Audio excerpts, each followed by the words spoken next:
You're listening to the Murder Speaks podcast, the show that spills the tea about true crime. Here's your host, Wendy Hinbest.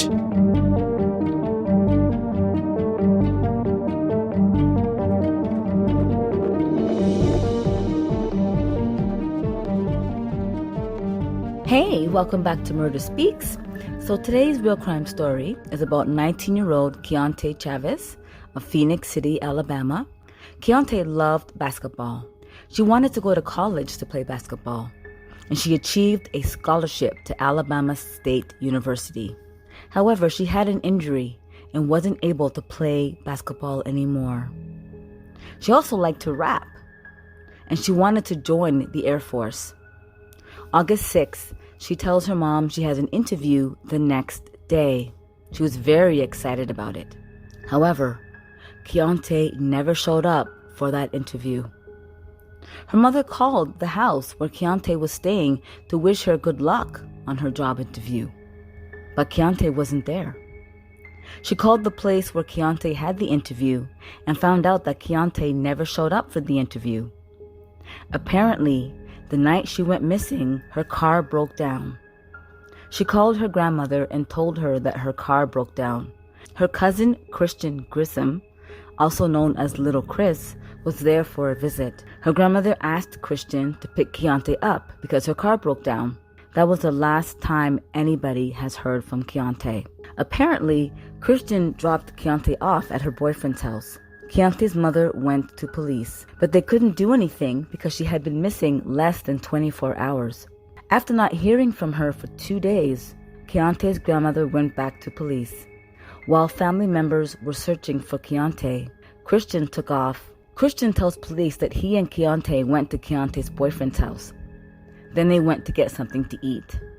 Then he dropped her off at her boyfriend's house around 1:32 a.m. Keonte's aunt called Keonte's boyfriend, and he tells her that Keonte never returned to his house. Then, a family driving saw Keonte's body. Her body was found in the woods near Seal, Alabama. Due to heavy rains and high humidity, her body decomposed rapidly. She had blunt force trauma to her head. It looks like she died 3 or 4 a.m. on August the 7th, and she was shot. Her pants were turned sideways.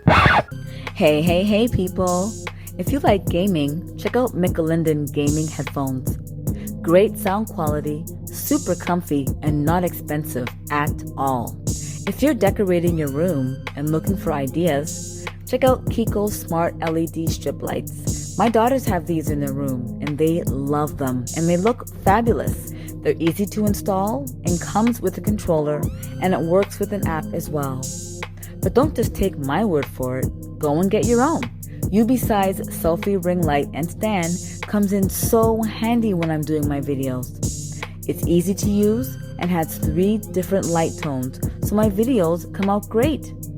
My phone fits perfectly, and it's stable and lightweight, so it can be moved around easily. Great bang for your buck. I just love false eyelashes, especially on a night out. Check out New Collie false eyelashes. They are easy to apply, come with many pairs you can use more than once. Totally worth the money.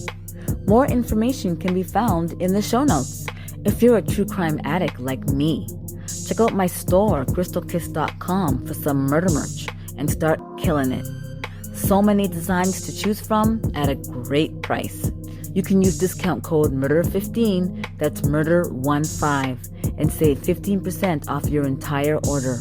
And for US orders only, order 3 or more items and get free shipping. More information can be found in the show notes. Back to Murder Speaks.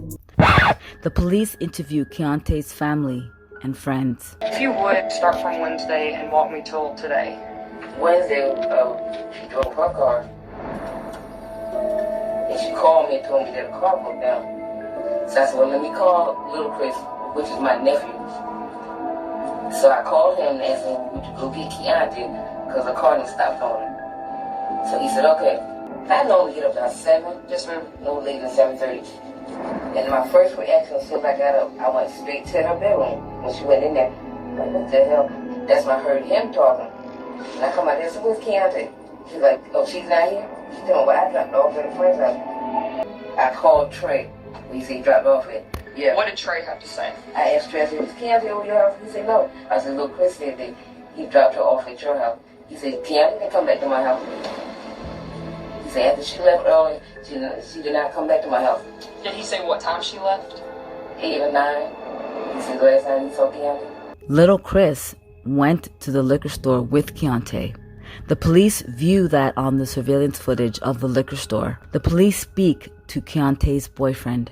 He tells police he came home from work around 6:37 and he saw Keonte and little Chris sitting on the porch, but he had to go back to work. The police speak to her boyfriend's cousin, Garrett, as he was there. What's your name? Darren. Darren. Yeah. My mother called me and she said Keonte missing, so I'm like, what do you mean Keonte missing? She said that she didn't come home that night. And little Chris said that he had dropped her home somewhere. Basically, he walked me through the night. He was at Trey's house. They left around 9:30. Okay. Said he went to get something to eat. So I asked him where they ate. He said Burger King. They left. He said they went on to the liquor store. Did he say, you know, if that was the Frisky Whiskey or the Villanova? You know, The Villanova. It was the Villanova Light? Perfect. Okay. She said to him, little Chris, can you take me back to Trey's house? That's what she was saying, Trey. Correct? Yeah. He tells police the same story as Keonte's boyfriend. Keonte and little Chris left around 9:30 to get something to eat and go to the liquor store, but they never came back. Garrett was wearing an ankle monitor. The police checked Chris's cell phone records, and his phone pinged close to where Keonte's body was found. August 11th, 2014. The police searched little Chris's car. They found blood, and it ended up being Keonte's blood. Witnesses say they saw Christian cleaning out his car. Prosecutors have a theory of what might have happened. After they went to the liquor store, they went driving around on a remote road, and they got into a fight. Then, little Chris killed her and dumped her body on the side of the road and left. Christian is charged with the murder of Keonte and is found guilty and is sentenced to life in prison without parole. Christian is currently incarcerated at the State Correctional Facility in Alabama. This is crazy. You warn your children about predators outside the home, but you never think you have to worry about having a predator in the family. That's just messed up. Thank you so much for listening to this week's episode of Murder Speaks. Hope you enjoyed it. If you like it, please share it. Sharing is caring. Join me again on Murder Speaks. Thanks for listening, and don't forget to subscribe. Bye.